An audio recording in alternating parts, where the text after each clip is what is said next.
బెంగల్ తుఫాన్ ప్రభావంతో మరో 3 రోజుల పాటు ఆంధ్రప్రదేశ్లో భారీ వర్షాలు పడతాయని వాతావరణ శాఖ తెలిపింది. బంగాళాఖాతంలో ఏర్పడిన వాయుగుండం తుఫాన్గా మారనుండటంతో ఆంధ్రప్రదేశ్, తమిళనాడు రాష్ట్రాలకు హై అలర్ట్ను ప్రకటించింది. బెంగల్ తుఫాను 2 రోజులలో ఉత్తర వాయువ్య దిశగా కదులుతూ శ్రీలంక తీరాన్ని తాకుతుందని అంచనాలు కూడా వినపడుతున్నాయి. నేడు చెన్నై, పుదుచ్చేరి మధ్య తీరం దాటే అవకాశం ఉందని వాతావరణ శాఖ అధికారులు తెలిపారు. తమిళనాడులో ఇప్పటికే ఎడతెరిపి లేకుండా వర్షాలు పడుతున్నాయి. రాయలసీమ జిల్లాలో కూడా భారీ వర్షాలు నమోదవుతున్నాయని వాతావరణ శాఖ అంటుంది. దీంతో పాటు పిడుగులు, ఉరుములు, మెరుపులతో కూడిన వర్షం కురిసే అవకాశం ఉందని ప్రజలు అప్రమత్తంగా ఉండాలని సూచించింది.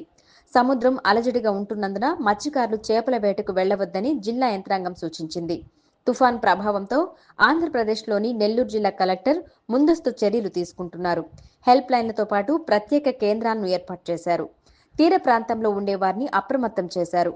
ఏ క్షణమైనా ఇళ్లను ఖాళీ చేసి పునరావాస కేంద్రాలకు తరలి వచ్చేందుకు సిద్ధంగా ఉండాలని హెచ్చరించారు.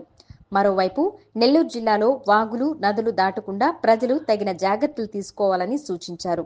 అంతేకాకుండా భారీ వర్షాలకు ప్రమాదం సంభవిస్తే వెంటనే తమకు తెలియజేయాలని టోల్ ఫ్రీ నెంబర్లు కూడా కేటాయించారు.